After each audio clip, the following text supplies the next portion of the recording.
And in the main event here, we got a really fun fight between two really good boxers, really good strikers.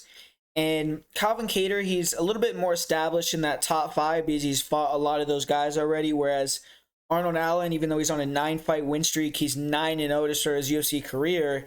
He's not really fought any of those top guys yet. His last two wins are impressive over Sadiq Youssef and Dan Hooker.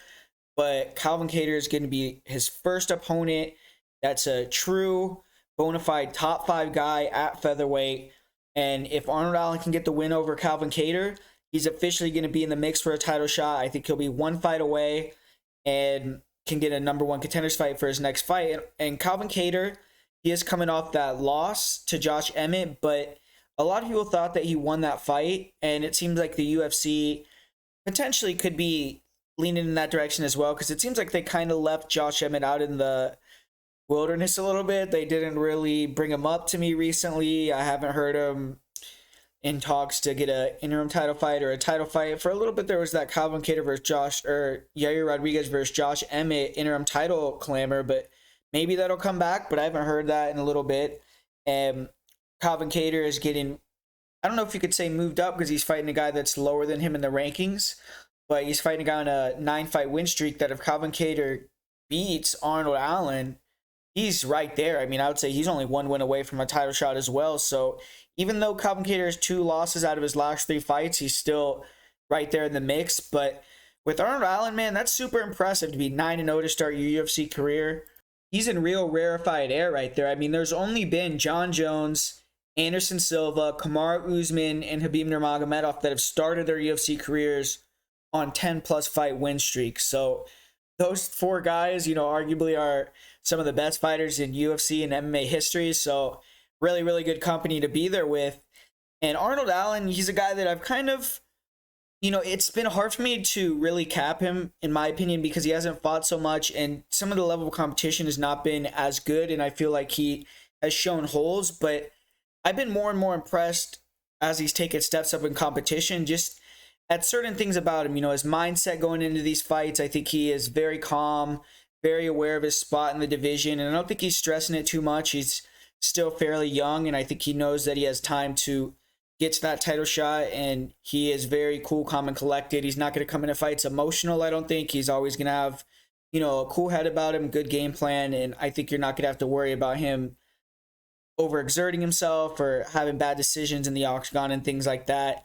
And another thing that I think Arnold Allen struggles with a little bit, is guys that could mix it up, that could strike and wrestle.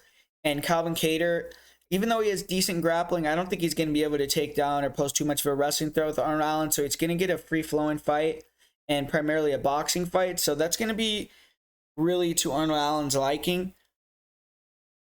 When you look at Allen, I mean, the guy has tremendous footwork, and his defense is pretty good. I mean, he has really good head movement, and he has a nice high guard. And sometimes he can be a little bit deceiving, in my opinion. He can look like he's in a vulnerable position, and he allows himself to get backed up or things like that.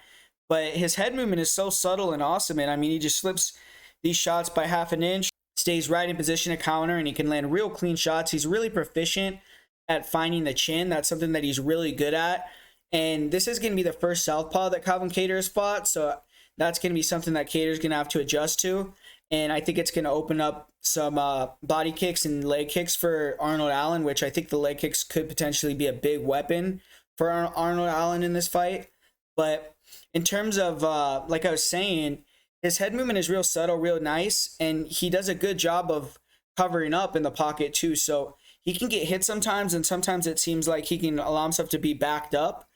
But I think he does that because he has a lot of confidence and ability to find those real sneaky counters, and his ability to adjust in fights has been something that I've really liked as well. Like, I've noticed that when you see someone, block one of his combinations, or if they check one of his kicks or things like that, he'll set it up a different way, and he doesn't make mistakes more than once in fights, which I think shows a really high level of fight IQ.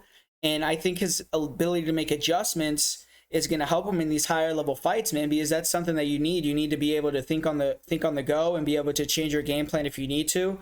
And Allen, I think, is a little bit more well-rounded than Kattar. I think that he is a little bit faster, a little more athletic think his footwork is a little bit better, and I think he does a better job of, when he wants to, mixing it up and using his striking to set up the takedowns. Even though he's not the greatest wrestler and he could struggle against guys that have real heavy offensive wrestling styles, he has good setups for his body locks, and I think he maybe can mix in a takedown or two and kind of sneak one in there on Kattar.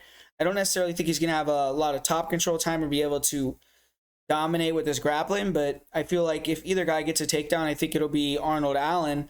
And with Arnold Allen in this fight, he just has to be real careful about sticking inside with Kattar too, because even though he's real comfortable and real slick with that southpaw style from the inside in the pocket, Calvin Kattar, that's where he wants to be too, and he has a really nice jab. He sets combinations off the jab. He's going to be looking to land the pull twos and pull elbows, which are very dangerous. And Kattar can mix in these calf kicks himself. He has a decent kicking game. But I feel like Kattar, one thing about him recently is he just fought that fight with Emmett 4 months ago. That was a 5-round war, man. That was a banger. Both those guys were going at it. Before that, he fought 5 rounds in another fight with Giga Chikadze. That was a back-and-forth war. He had the 5-round beatdown at the hands of Max Holloway. Went 5 rounds in a real tough fight with Dan Ige. I mean, this guy has been putting in the work, man, and he's really taken a lot of punishment. And I feel like, getting up on 35 years old, maybe Calvin Kattar in one of these fights is going to get put out cold soon, man. I really kind of feel that could be a potential happening.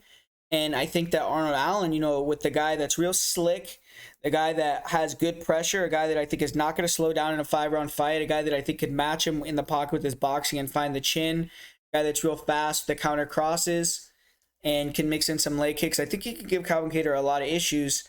And he's not going to stand in front of Kattar, I don't believe. I think Arnold Allen is going to exchange with him in the pocket a little bit, but he's going to use a lot of footwork and he's going to use a lot of movement to pull Kattar into these counters, maybe even hit a couple takedowns, keep him off balanced. And I think he's going to be the guy that's able to make the mid-fight adjustments and continue to adjust throughout the fight. I also believe him not fighting so often, you can look at it as a detriment because he was not able to progress in his career as fast as he has. But now that you look at it in the current state, I mean, the guy is 9-0. He's 28 years old, prime of his career basically, and he's right in position. So it worked out for him.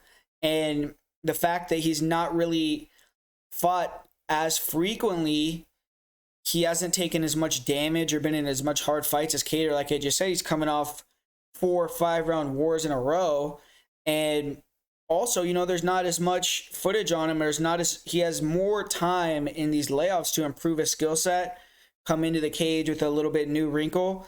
And recently, he's been flashing more power, being more dynamic. I mean, he blew Dan Hooker out of the water. That was a really fun fight. And with Calvin Kattar, I think he's going to be pressuring. He's going to be working that same boxing game that he usually does. But I don't think he's going to be dynamic enough to deal with Allen. I think Allen may struggle a little bit with the jabs, the combos early. But once he gets the read on the way Kattar's boxing, Kattar's speed, I think he's going to make the adjustment and be the better fighter out there. And I think he's going to start to bring it to Kattar. And even though, we've seen Kattar take crazy punishment and not get knocked out, I'm actually going to say Arnold Allen becomes the first guy to finish Kattar in the UFC. And I'm going to say he TKOs him in the 3rd round here. I just have a feeling about that. I think that Allen is a real sniper. He's really good at finding that chin. And Kattar's just been taking a lot of damage recently. So I just feel a lot more comfortable being with the Arnold Allen side than on the Kattar side, even though Kattar is a little bit more established in that top 5. I think Arnold Allen is going to announce himself here. So I'm going to go with Arnold Allen to get this victory via 3rd round knockout. And as far as my most confident pick and parlay of the week goes, I'm not going to do a parlay this week. My pick of the week is just going to be on Arnold Allen to win on the money line. So that's going to be my play for the week for you guys. And for my most confident pick, I got to go with Christian Rodriguez over Joshua Weems. So thanks for watching, guys. I'm going to be back next week breaking down another UFC card. If you want to get access to the Patreon and be able to look at some of the bets I'm doing for UFC, I got 6 bets up right now. I'm going to have a Bellator breakdown video. I'm going to be doing potentially some Brave CF content, some Jake Paul versus Anderson Silva content, which, I mean, what do you guys think about that? Uriah Hall versus Le'Veon Bell? I don't know, man. But, yeah, so if you want to check that out, definitely check out patreon.com/MMA Prediction Guru. I really appreciate all the support that you guys give me. And, it'd be awesome to get a few more of you few more of you guys on the page. And besides that, hit the like button, subscribe to the channel if you're not subscribed, put a comment down below, tell me what you think. Do you agree with the main card pick? Do you agree with my pick of the week being Arnold Allen? And if you do, let me know. If not, tell me why you don't agree with it. But thanks for watching, guys, and I'll talk to you guys later.